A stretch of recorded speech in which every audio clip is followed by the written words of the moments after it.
Hey folks, welcome to Wine Foundry Wednesdays. This is Steve Ryan with my colleague Stuart Ake, and we are taking the last train to Clarksburg and going to explore the Clarksburg AVA, located just south of Sacramento, right by the Sacramento Delta and all of the water tributaries there.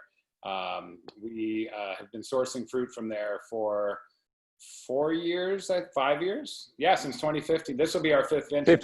Fifth vintage. Yeah, there you go. Thank you. And to kind of set the stage a little bit for Clarksburg, I'm sure for those that aren't familiar with Clarksburg, well, welcome, and you will be shortly. But think of Paso Robles 20 years ago, essentially. It's the up and coming region in California. Maybe it's not even up and coming anymore. I think it's arrived for a lot of people, especially in Northern California. It started off as a region vastly planted to Chardonnay and I think Petit Syrah, Stu, is that correct? Correct. Yeah, so Chard and Petit. Yep.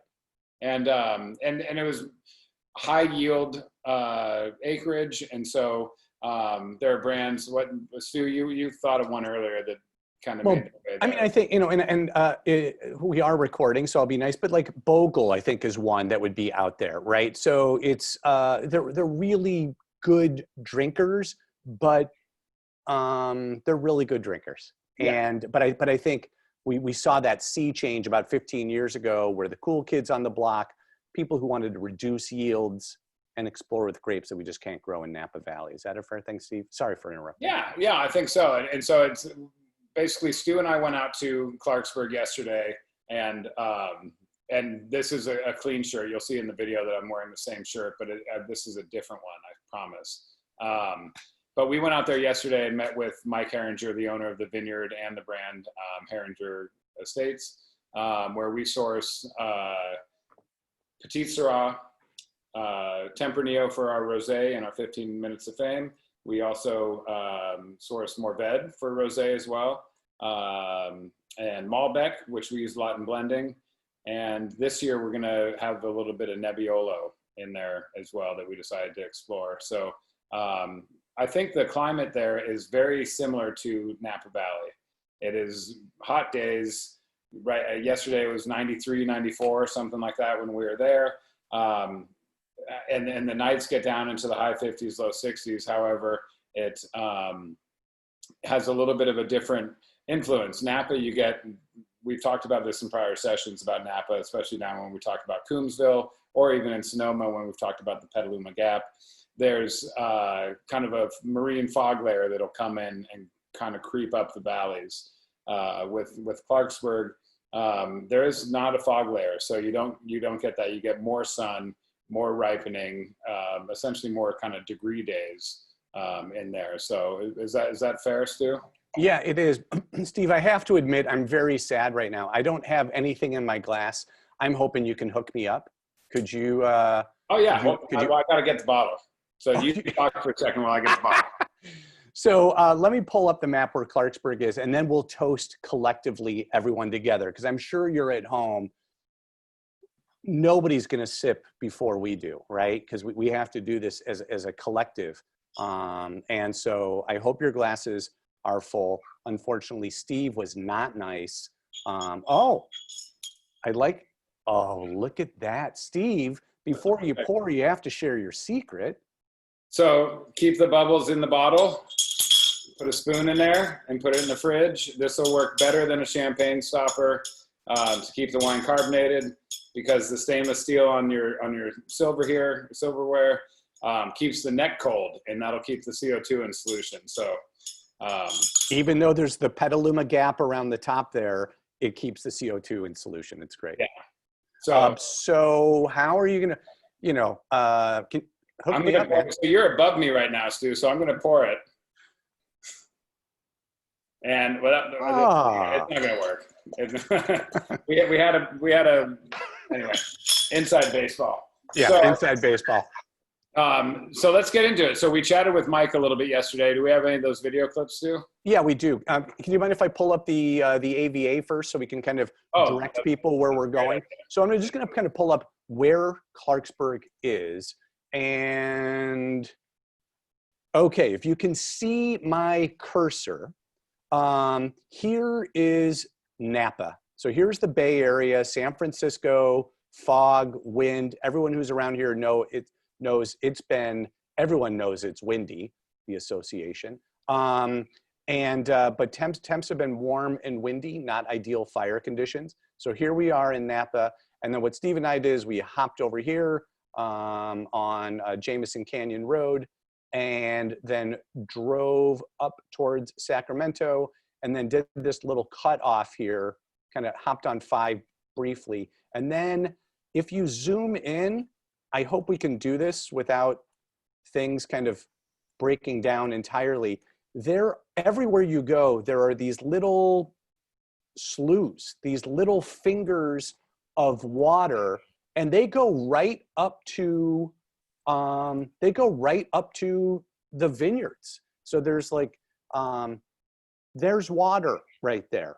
And when I was driving the truck to the vineyard a couple years ago, very narrow bridges, and Philip and Val were really excited that I knocked off the side view mirrors trying to go over a bridge, which was a nice fit for the truck, just very snug fit for the truck.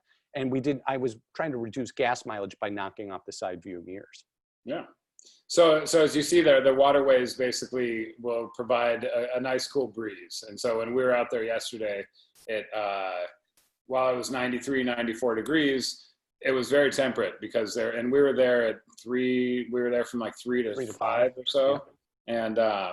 And so it was quite a bit of breeze. And so the region initially started as Chardonnay, Petit Syrah, and then we work with Heringer Vineyard, Heringer Estates there, who is really I don't want to get too far into it because we'll get into it in a bit, but they're kind of the founding fathers of experimentation in the region. And so they found that they have a 100-acre plot of their vineyard that they designate to trialing out different varieties. So they started they were farming much earlier, but they started with Chardonnay and Petit Syrah, and now they have, as Mike said, over 27 varieties planted. So I'm going to take that as 28, but over 27. It's over 27. Yeah, exactly. So Stu, do you have any of the conversation with Mike there that you can share? Yeah, so what I'll pull it up. So yesterday kind of set the stage. We went to they have this beautiful tasting room. It's a barn, so it's completely open air, and I felt relatively safe. I do want to apologize on that.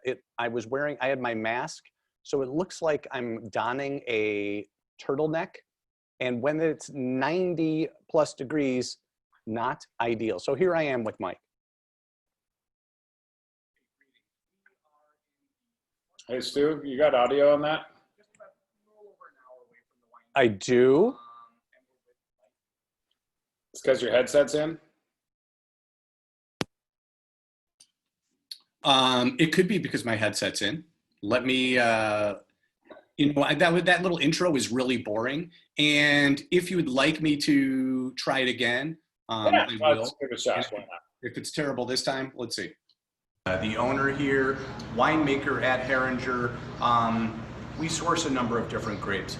And over the last 15 years, we've been so myopic about Napa Valley, that a lot of people were not seeing beyond our boundaries. But around 15 years ago, a bunch of cool kids on the block ventured out of Sonoma, ventured out of Napa, because you guys are doing some really cool things with the fruit here. You've been farming for 160 years, whatever it is. So tell us about Clarksburg. Yeah. What makes this so unique? Well, first off, thanks for being one of the cool kids and venturing out. Yeah, but I was never cool when it mattered, but now that I'm old and gray, it's okay, you go. Right? Yeah. So yeah, a lot of people don't know, we're really only 50 to 60 miles as the crow flies from the Napa Valley. And I think we were just talking a little bit earlier, the biggest difference is like our monthly and daily high temperatures are roughly the same. And our low temperatures are very comparable. Really the biggest difference is the coastal fog influence that sets in right on the north coast. It doesn't quite come this far inland, which I feel is a little bit of an attribute for us, and it provides us the ability to grow the diverse portfolio from Pinot Noir to Petit Syrah to Tempranillo, Malbec. We can really do it all. There hasn't been a grape we haven't been able to grow really well here and make awesome wine out of. Just the some varieties are like little not problem children, but they take extra care and attention in the vineyard to get them to that end goal to produce the highest quality wine. The thing that I'm always really surprised here, because it gets really warm in the afternoons, but is how you maintain the acidity in the white varietals. We're just not, earlier we were tasting a Viognier, and in Napa, you know, it can be argued that we really have a hard time maintaining acidity on VO within Napa Valley. That's why we venture out to Russian River to get ours. But here, really crisp, clean, and light. And then everyone who makes rosé with us, they know that Tempranillo, razor sharp and focused. The Morva gives some body. So, I mean, just how do you guys get the acidity? Is it in dropping fruit on the vine, or what are you doing to keep the vines in balance? Absolutely. So I think the number one goal, right, is to produce the highest quality wine grape possible. So that goes from the time we prune. That's our goal, from the time we prune to the time we harvest, and it goes into all the operations, maintaining a proper canopy, doing our hand leaf pulling to get fruit and light and sun exposure into the canopy. And then fruit thinning, right? You got to make sure you've got an appropriate crop level, and that is a huge impact to where the acids lie. And then I think just we're blessed with the region, so we get the cool delta breezes come through the Carquinez Strait, so we get warm days, but we get cool nights. So we're in the high 50s, low 60s, or even during the hottest days in the summer. So I think a combination of all those things, and then certainly, as you know, the where we pick the fruit to harvest is like a key component, and that's where you guys come in and fine tune everything, because that, as you know, the timing of harvest is so critical to produce that highest quality wine. If you're a week early or a week late, you can screw the whole thing up, right? In 1 week, and that is that's tough, but that's the reality of it. There's so many variables that go into that, and it's fun, keeps us on our toes, right? Well, toasting to the cool kids on the block, and thanks for growing grapefruit and teaching us about Clarksburg.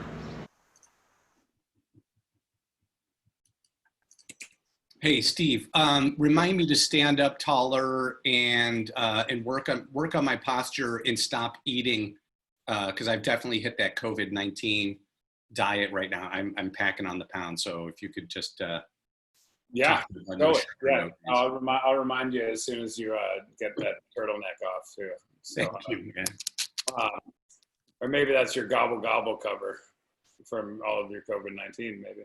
So as Mike was saying, so to give a little more background here, that barn we were standing in, so actually let me back up even further. So Stu referenced that Mike's been farming for 160 years. It's actually his family. Mike is not that old. So Mike's family, he's the 6th generation. His kids will be the 7th at Heringer Estates. They started off in diversified agriculture. They I think it's the sugar beet or the beets, right? Yeah, so everyone in that area kind of in the 1850s, 60s, sugar beets, and they actually kind of have a sugar mill still in town. Sugar beets, onions, tomatoes, but they started doing grapes in the 1960s. Yeah, I think you said late 60s, early 70s, and which is interesting because a lot of folks, like in Napa, you'll have these vineyards that were producing wine grapes prior to Prohibition, and then went table grapes or just went bust, and then kind of got back into wine grapes. But yeah, they didn't hit it until the late 60s or so. And Mike went to growing up on the vineyard. He went to Fresno State, got his degree in viticulture and enology. And so then he came into it with a much more modern approach of experimentation. So I mentioned earlier that they have this 100-acre block that they use for experimenting with new varieties. And other vineyards there have really kind of tried to pick up that torch and seen the success that they've had, where they've had a lot of Italian varieties, ton of success there. They do great with the Bordeaux varieties, the Cabernet Sauvignon, Cabernet Franc. We had a Cabernet Franc yesterday. It was quite lovely. Their Petit Syrah is great. That we source that from there.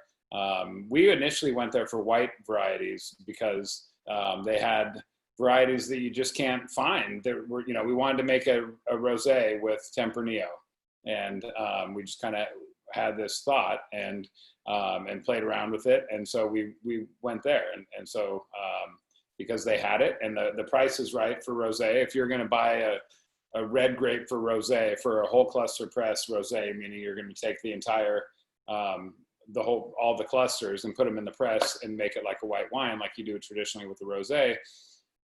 Really, in Napa, you can't do that paying Napa fruit prices, and so Clarksburg gives it a more approachable price point, at least for the time being, and hopefully for the next number of years.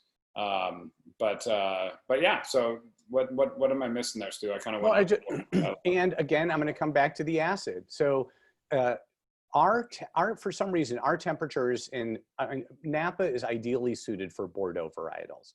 I mean, Cab Sauv, Sauvignon Blanc really seem to really resonate there. Some interpretations of Syrah, if you're in that area, known as Carneros, also Pinot, but that'd be more on the Sonoma side of Los Carneros. But I just really want to get to that of how they are able to maintain the acidity, which is when you're tasting. So I'm tasting. I already had the 15 minutes with Steve handed down from on high, but now I'm tasting rosé against the machine. It's our interpretation of rosé with Tempranillo, Mourvèdre, and a little splash of Pinot. And the acid creates that salivary trigger. And I'm not much for pairing if you know me, but acid is essential when you're tasting food with wine, because the acid makes your mouth water. Then you go to the food to slay the beast. And it's like, that's good. You go back to the wine, you go back to the food. It's that creative tension. And there's something about Clarksburg where, yes, they have warm afternoons, and maybe it's the gentle breezes, it's the cooler mornings, but they keep acid. It doesn't all drop out like we do. If I could also, I know I'm kind of monopolizing, Steve, but there's something about Clarksburg. If you haven't been there, the whole town only has 500 people. So like when you drive out there, Steve alluded to, Paso Robles 20 years ago or something like that. Like it feels like you step back in time in a good way.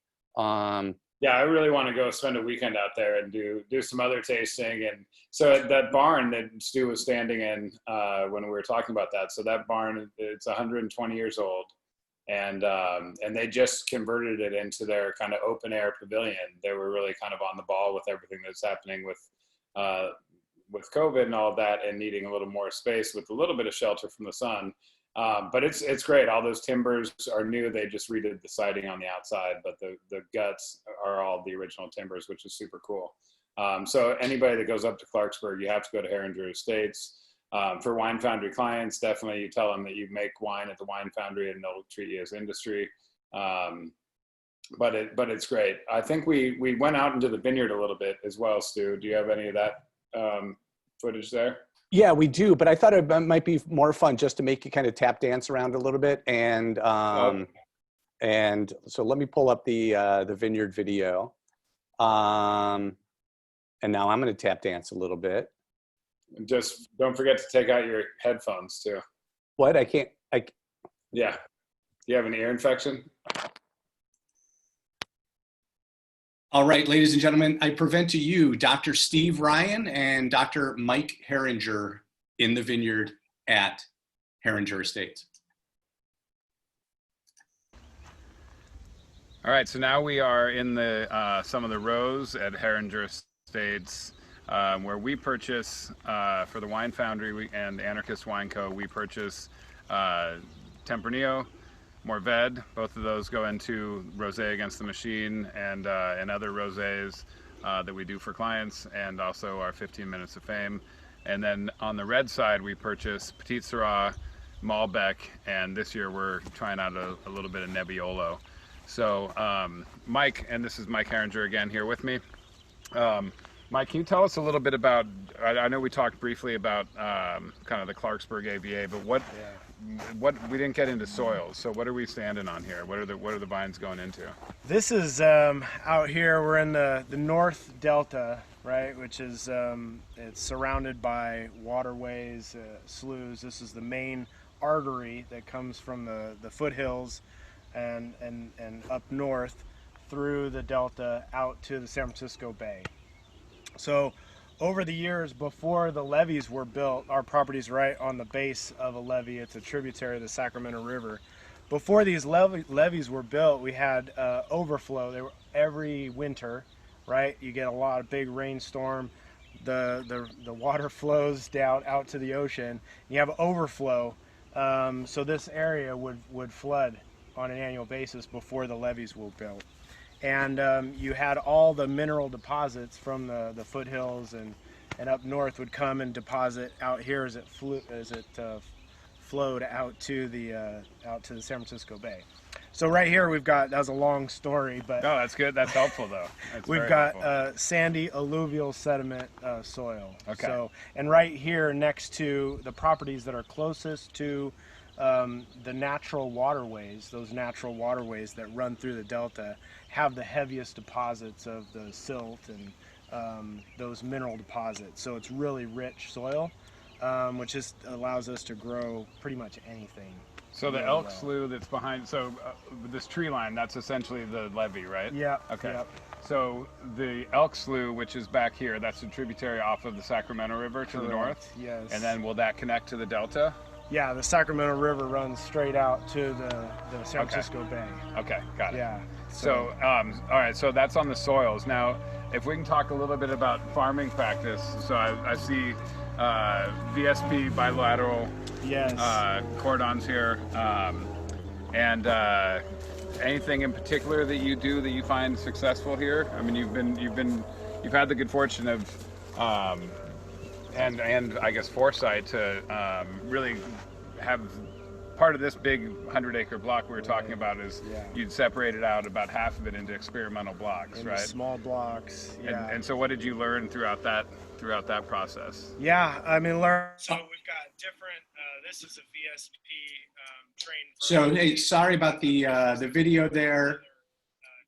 I think the problem was that Steve was wearing the same shirt, and so ran into a little issue there. So sorry about that. I'm sorry, Stu.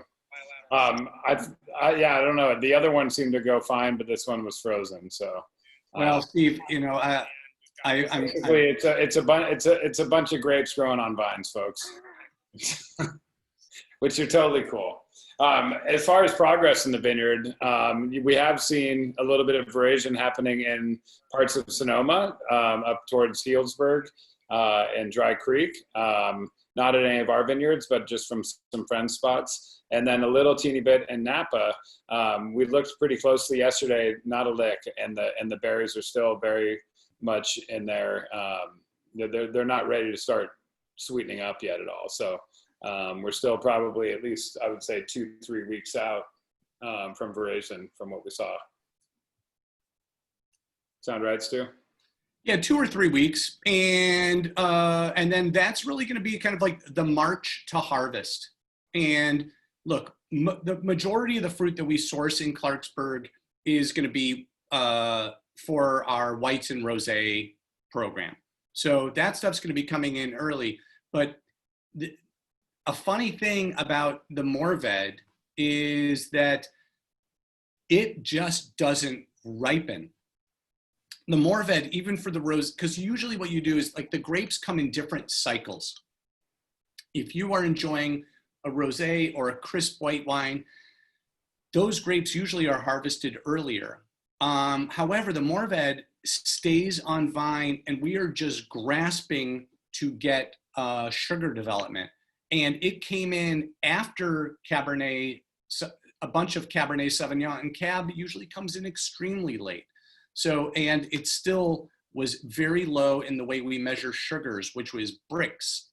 But the flavor on the Tempranillo and the Mourvedre is fantastic. And then the red varietals, they come in super late. So we use a lot of you on here make Petite Syrah or proprietary red blends. That stuff just hangs and hangs and hangs without getting crazy sugar accumulation, and we just get an incredible depth of flavor. That's right. You got it. I was passing the ball to you, Steve, right there. You were. Well, it was a bad pass, I gotta say. It was an audible. Yeah. So it's very flat land there. I mean, they basically yield about 4 to 6 tons an acre, and but they crop it a little tighter. They definitely drop fruit, quite a bit of fruit, especially on the varieties that need it. But I got to say, Stu, you mentioned earlier the Viognier that we had there. I'd be really intrigued to try some of that because I'm not a fan of Viognier normally myself. I know you like it. Stu and I have a very similar palate for the most part, but he really enjoys the white Rhone varieties, Viognier, Marsanne, Roussanne. I just never really took to it. It's too full of mouthfeel, too much mouthfeel for whites. In my opinion, Viognier, I don't always enjoy the perfumey aromatic. And that's just me. But yesterday we had this Viognier, highly acidic, and it was great. I mean, it was. I bought a couple bottles and you know enjoyed it, which probably the first Viognier I bought in like 20 years. So it was pretty good. And then just you know some stuff specifically about that vineyard. You know, it's kind of it's really low in elevation, so we're just you know I kind of alluded to the water before. In another video that we'll try to play, when Steve was talking, he kind of gestures over the vines, and the slough is right there. And so, you know, there's been a lot of concern and environmental causes in there, trying to make sure that those levees will be up to par, because otherwise that a bunch of that area is below sea level. And Mike, it was just audio at that point, but Mike was kind of talking how the area used to kind of be flooded, and they would kind of do this flood irrigation, natural flood irrigation with stuff in the winter, because basically that's what the crops were there until they kind of did this buildup of the levees to keep the water back. And the soils then are very, it's all river sediment, because again, don't walk around at nighttime, because you know you could fall into one of those little fingers of water that kind of wrap around everywhere around there. So Stu, we've got a question from Lisa here in San Francisco, and she's asking if you can explain how dropping fruit enhances acidity. Okay, so Lisa, you are, if I'm reading through your question correctly, normally dropping fruit would be, if you're speaking in broad strokes. So here's the leaf canopy, and I have a certain amount of clusters on the vine versus the number of leaves, my solar panels. And those solar panels are what allow the fruit to get ripened.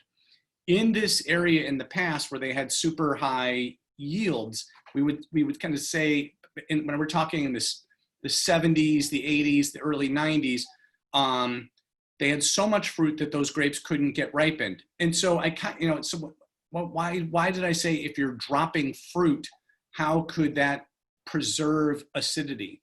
It's all about vine balance. There was a lot of, let's call it factory farming going on in much of California for a long time. So we're trying to find the right ratio of fruit for those vines. And so, you know, I might have misspoke, but I'm just trying to figure out how they're able to retain that acidity, if that's a fair thing to say. And it could be that, you know, that it's just kind of their diurnal thing where the daytime highs and the lows aren't as crazy. I think sorry, Stu, I'm going to jump in. I think one thing that's particular to their vineyard, which this is dovetailing off of Lisa's question, because I think you kind of answered it. It's not necessarily always dropping fruit increases the acidity, but dropping fruit or canopy management is going to change the maturation of the fruit while it's on vine, and then it's up to the winemaker or whoever's making the pick call to be able to call it at that certain time, right? But the nice thing about theirs is that vineyard, the rows are very, very long. I mean, they're running, it's got to be probably a quarter mile. Quarter mile. Is that fair? Yeah, it is. And so one end is on the levee side. At least this is in some of their big blocks. One end is on the levee side, and the other end is further away from the levee. And so you do get temperature differentiation from there. And so it's one of the nice things about picking a larger amount of tonnage there is that you get, because when we berry sample there and we do our samples and our cluster samples, we'll pull them from both sides and get a really uniform sample. For people that I imagine are maybe taking part of a row, or if they're only getting, a ton or two from that block, then they're probably going to be stuck on one side or the other. So that's going to be a little bit difficult for them. Does that sound right? It's great. Hey, make that a lot, but no, hey, and Steve, Mark from Houston kind of chimes in with a question saying, well, hey, is there water creep into the vineyards from the levees? And then there's, he also says, is deficit water management an issue? So that's kind of an industry thing. So Steve, can you explain deficit irrigation and how that works? And then, or I can do it if you want. And basically means you don't have enough water irrigation. And you're trying to water the vines less, right? So they do deficit irrigation. But there is no water creep in there. So there's the levees are really much more there for seasonal flooding, and so that's what the issue is there. But yes, they. Sorry for my bad joke about deficit water management, but I think Stu, you answered that. Yeah. Yeah. So basically, what we try to do is feed the vines less water as a way to kind of stress them out. So that's when you hear deficit irrigation, you are feeding them less than the vines would naturally maybe want. Yeah. I don't know if this is too gutsy for us to try again, but I think towards the end of that clip, we talk about the competition with other.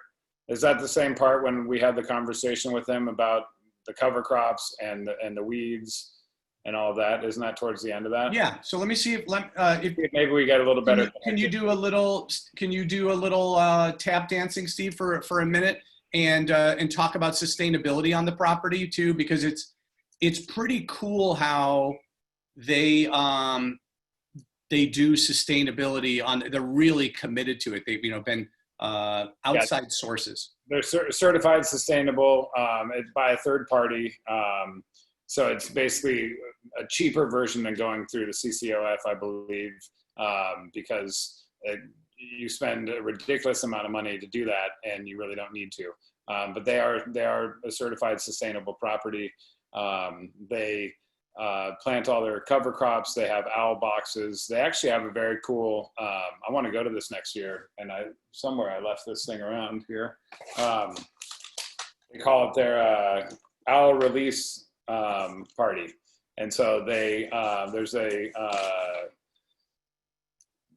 have a partnership with Sacramento Wildlife Care Association. I'm going to read a little bit here, sorry. And they release 4 rehabilitated owls back into the wild every year at their owl release party. And those owls either fly off into the sunset, or maybe they take over some of the owl boxes on the property for their, I think he called it their vertebrate management program. Yeah, vertebrate management program. Yeah, that was a good one. I hadn't heard that one before. So between that, and these are barn owls, I think. He said they were barn owls. Does that make sense? Yeah. Correct. Go ahead. And I have your footage, but so they do the owl release. They have owl boxes which eat if there's any like voles or little ground critters, they take care of them because they can feed on the roots of the vine and be vectors for disease. So Steve, I'm going to pull up the video and we'll finish off that piece with you, and we'll see if you can just yell really loud if it's not working.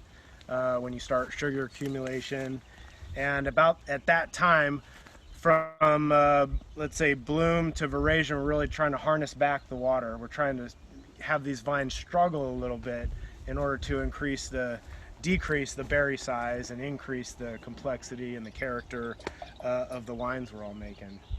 Nice. So that's a big component of what we do, is deficit irrigation, and then the fruit thinning and monitoring until we get to harvest. And then I'm seeing tilling through here. It obviously looks like a natural farming technique. Yes, so we're certified sustainable by a third party. We've been that way for about 12 years now. Under the vine, you can see we've got this is natural compost. So we stopped using any herbicides, which is a weed killer. We stopped doing that a few years ago. Nice. So we're glyphosate free, and we alternate in the row. We put a cover crop here and then alternate it. So you can see there's a lot of, old material. So this becomes natural compost for the vines, and to give back to the nutrients, because every year, the vines and the grapes require nutrients. So it's a natural way that we give back to those vines every year. So you can always tell that. Here's your kind of 101 cheat sheet here to finish up. That when you look down a row and you see what the layman may consider weeds, but is any sort of growth or crop growing underneath the vines, it means that they are farming sustainably, and they don't care about having this be some picturesque vineyard. They actually care about what's going into the fruit. So, and the weeds, just to add to that point, the weeds actually provide competition for the vines too, because they're sucking up some nutrients in the spring. They're sucking up ground moisture, which is, again, we want to suck up as much, winter and spring ground moisture in order to be able to provide a little bit of competition for those vines. Yeah, so it's not, you don't want them to be too easy and fat and happy on water. You want that complexity to develop in the skins, and have smaller berry size out of the struggle. And that makes all the difference. It does. In the wines. Yeah, this Tempranillo is awesome. Yeah. We might have to do an actual red wine Tempranillo one of these days. Mike, cheers. Thank you so much. Cheers. Cheers, Mike. Mike has this great thing where he says, so yes. Yes. He's good. So Mark Ellenberger here is chiming in, saying that he's seen 10 to 12 tons an acre in the Central Valley. And so I think definitely when you get down there, Clarksburg, I wouldn't consider Clarksburg really Central Valley. I'd say it starts maybe an hour south of there or so, more towards Lodi. But and that's got its purpose too. Not to knock it. Like, that's how Trader Joe's gets a lot of wine. That's how a lot of people get a lot of cheap wine is farming 10, 12 tons an acre. So I hate to knock it, but yeah, it's 4 to 6 tons an acre now is. I would say it's actually kind of unless you're on a hillside property, that's where you really are starting to see lower yields, 2 to 3 tons an acre. But it all depends on the variety, and whether or not, some, and we talked about this in one of these other weeks, but I can't remember who it was, but for their vineyard, they felt that it was definitely, the fruit was better at a crop of 4 or 5 tons an acre. And they weren't just saying that because we have a contract with them, but it does, because otherwise you can get into things such as pyrazines. If you're undercropped and over canopied, you're going to find pyrazines even in the warmest of years. Or other, you can find all sorts of different things. But. Yeah, so there's kind of, speaking in broad strokes, everyone always thinks, oh, less fruit is better. Less fruit is better. That's kind of like wine. That's kind of like viticulture 101, or that's the first thing you learn. But then you realize that each property has its own unique characters, and maybe even rows. So you might keep more fruit on these rows for a particular purpose, and you might remove fruit on other rows to keep it, or each vine individually. And And then there's a question, is there places to stay in town? Wow. So there's got to be, but if after tonight, I want everyone to go check out the Wikipedia page for the Clarksburg AVA. And then if some of you could send some suggestions to kind of flesh that out a little bit, because it is. Yeah, I've never stayed there, but I mean, you could stay in Davis or you could stay in Sacramento, but there's got to be some cute little B&B kind of things for sure. Yeah. Yep. I think, Stu, do you have that last little piece about the roses? We give some people a little bit of trivia since we're kind of on this old town, old home visit kind of type of thing here, and you and I are kind of muddling through this without Patrick, who could probably give us a lot more insight into what happens with this fruit once it gets to the winery or in the next month or so. But do you have that clip on the Old Town Road? I do. So here, so at the end of rows at the property, you'll often see different plantings. And you'll often see roses. And this led to a discussion and an arm wrestling match between Steve and Steve. He did it with himself. He would lose. He would beat me in the arm wrestling for sure. Yes. Wow. All right, so one of the fun things about being here with somebody who is a 6th generation farmer, and his kids will be the 7th generation on this property here in Clarksburg at Heringer Estates, is a little insight into, a lot of people have probably seen rose bushes planted at the end of rows. And so Mike, can you tell us, feel free to chime in with any of because there are some kind of anecdotal things that maybe are true or not true, but then if there is a real true reason, what are some of the anecdotal ones that you know of as far as why people say that roses are planted at the end? Well, I think one, they're absolutely beautiful when they're in full bloom. We're a little past that now, but originally, before they had all the scientific models developed in order to control powdery mildew, roses were like the canary in the coal mine. So roses are more highly susceptible to mildew than grapes are. So you knew if you had issues with your leaves and with your roses starting to get mildew, you knew it was time to take action in the vineyard. And you had another really cool anecdote that you talked about. So I was also told that the real reason was because when they would have horses or donkeys plowing vineyards and plowing the rows in between, that the roses with their prickly thorns would be a signal that it's time to turn. And so they wouldn't turn until they kind of felt that prick. Is there any truth to that, to your knowledge? I don't know. I think I actually love that story. So yeah, they come out and they know not to turn too early because you got the horse up here and you got the buggy back here with all the fruit and all the things. So the horse doesn't turn too early and take out, and then have the wagon take out a vine. Take out a whole vine or a whole take out trellis. an impost. Yeah. Probably they didn't have impost back in the day, but yeah, I love that story because who wants to fix an old wagon wheel, right? Right, exactly. and then I've also been told that it's for the nitrogen, but I don't think there's an abundance of roses really going in there to get that. But awesome. Well, thank you so much. There's a little Vineyard Trivia 101. All right. I love his response. I love that story. But it is true because I think it serves multiple things, and I think he was trying to quiz me yesterday, like, so why is it? And I was like, well, it's an indicator thing. And so for powdery mildew, but amongst other things, because it's really susceptible to powdery mildew, and grapes can kind of take on this.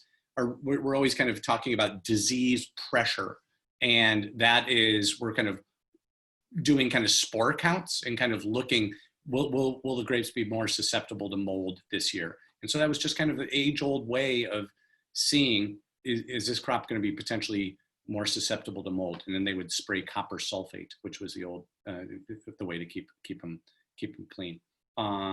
Steve, you were spot on with the run for the roses. Yeah, well, all it takes is a couple of donkeys and a buggy. So with that, I would say that I think that's going to conclude our program here. We will be back in a couple of weeks. We'll make sure to send something to your inbox. As things get busier here, approaching harvest, we're going to kind of use this as a tool to try to give updates on what's going on in the vineyards. And it definitely, we're a little scattered at the winery where, you know, some people are working from home, some people are at the winery, and we have alternating days. So thanks for bearing with us and joining us for this. We do have, I believe we have a book group coming up, Stu. Do you want to give a shameless plug? Oh boy, I'm going to give a shameless plug. Hold on. Okay. And, oh, he's back, folks. Wine and War. For those, Wine and War, Don and Petey Cladstrip's, you know, the book is 25 years old, but and so you if you're a wine geek, you might have read this in the past, but next Wednesday night at 6 p.m. we'll be tuned into the same bat channel at the same bat time, and we're going to kind of review this book and kind of talk about the stories of the Nazi occupation of Germany, and the winemakers continue to make wine. Schools were held in the chalk caves under the vineyards. Just a fascinating story of winemakers persisting and moving forward. We saw that a few months ago in our book group when we were kind of talking about orange wine and how during the Second World War in Eastern Italy or Western Slovenia, depending on the political border, how the wars are raging and they're still kind of going out there and harvesting and processing the fruit. And this 2020 will certainly be a unique vintage for everyone at the winery. And Steve, Patrick, the entire crew has been kind of working through how we're going to execute. And so obviously nothing like what our elders experienced in the Great War and in the Second World War, or what happened in the 90s in Central Europe.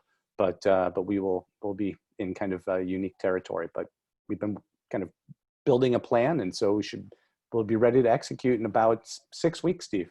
Yeah, it's coming up quick. Maybe even less than that, actually, on some of the stuff. Some of like the Gewurz and SB, that stuff's could be. You know, we're looking at about a week and a half earlier than last year, I think, based on set and some of the indicators. And that's held consistent through all of the kind of indicators throughout the growing season so far. So we will see. Knock on wood to make sure there's no major things. But anyhow, folks, thank you very much for joining us, and we look forward to seeing you again. We'll send out a reminder in a few weeks when we're back on this. Check out the book club. You can find it on our Facebook page for the Wine Foundry or Instagram.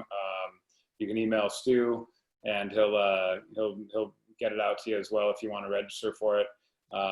And you don't have to have read the book. I've been on a number of these that I have not read the books, but it's really kind of fun conversation, and it's enjoyable. So thank you all very much, and cheers. Have a great week. Cheers, everybody.